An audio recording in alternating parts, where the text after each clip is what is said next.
Sir don फिर अब हम लोग अपना नेक्स्ट पार्ट कर रहे हैं। हम लोगों ने लास्ट क्लास में बीआरएस स्टार्ट किया था और बीआरएस में हम लोगों ने कुछ क्वेश्चंस किए। तो मैंने आपको बोला था कि लास्ट एक क्वेश्चन आपको मैं दूंगा, तो आपको ये वाला क्वेश्चन जो है इलस्ट्रेशन सी वाला ये आपको सॉल्व करना है।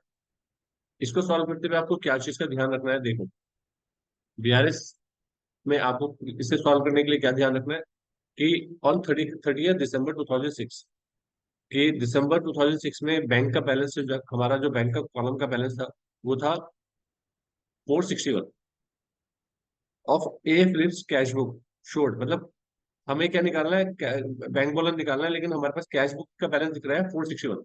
461 हमारे पास बैलेंस है।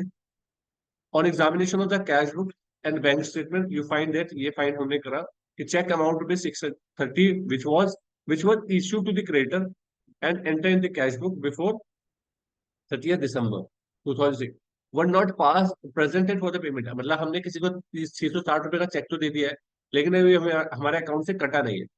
तो इसका ट्रीटमेंट हम अपनी बुक में क्या करेंगे, ये हमारा हमारा बैलेंस है 4461 कैश बुक का बैलेंस है। उस कैश बुक के बैलेंस में इस एंट्री का क्या ट्रीटमेंट करना है। उसके बाद cheque amounted ₹250 has been recorded in the cash book. मतलब हमने रिकॉर्ड कर लिया has been has having been paid into the bank, bank में पेड कर दिया गया है। But what entered in the bank statement, मतलब वो लेकिन वो बैंक स्टेटमेंट में नहीं आया। इसका मतलब है 250 हमने अपने बुक में तो ऐड कर लिया, लेकिन हमारे बैंक अकाउंट में अभी तक नहीं आया है। उसके बाद a dividend of ₹38 paid direct to the bank had not been recorded in the bank। मतलब डिविडेंड हमारे अकाउंट में आ गया, पैसा आ गया ₹38 का, जो हमारे बुक में रिकॉर्ड नहीं हुआ लेकिन पासबुक में रिकॉर्ड हो गया। Bank interest and charge amounted to ₹42 has been charge in the bank statement but not yet entered in the cash. मतलब हमारे अकाउंट से ₹42 कट चुके हैं बैंक चार्जेस, लेकिन हमारे बैंक स्टेटमेंट में तो शो हो गया वो, लेकिन हमारे पास नहीं आया। तो इन एंट्रीज का असर हम अपनी बुक में क्या करेंगे, मतलब बैंक रिकंसिलिएशन बनाते हुए हम अपने कैश बुक के बैलेंस में क्या करेंगे। ठीक है ना, हमारे कैश बुक का बैलेंस क्या है 461। इसमें इन एंट्रीज को ऐड या माइनस करके आप बताओ मुझे क्या बैलेंस आना चाहिए हमारे बैंक, प्लीज बताओ। देखिएगा, इसके अंदर अब हमें अगर हम देखते हैं तो 461 हमारा कैश बुक का बैलेंस। हमें क्या कहाँ पे पहुंचना है, पासबुक के बैलेंस पे, पासबुक के बैलेंस पे पहुंचना है। तो इसका मतलब है पासबुक हमारा क्या होगा, गॉड।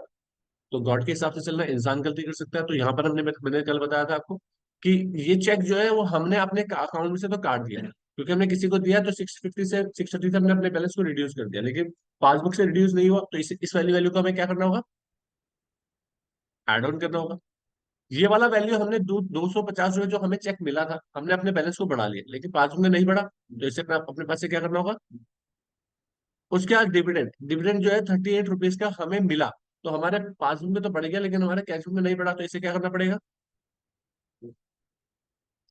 हमारे अकाउंट से ₹42 कटे, लेकिन हमें नहीं पता चला, हमने अपनी बैंक बुक में नहीं करा।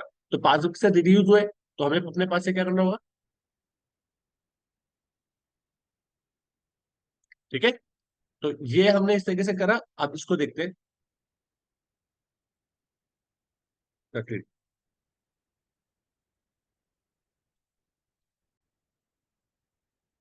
ठीक है, बिल्कुल वही हुआ जो हम लोगों ने अभी देखा था कि ये वाला जो पार्ट है ₹38 हमारे ऐड हो गए, क्योंकि हमें इंटरेस्ट मिला था। ₹630 हमने फिर से ऐड ऑन कर दिया, इसे हमने माइनस कर दिया क्योंकि हमने अपने ऐड कर रखा था।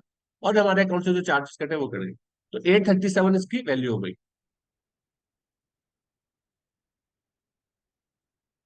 ठीक है ना इतना। तो ये हमारा एक क्वेश्चन था जो हमने सॉल्व कर लिया।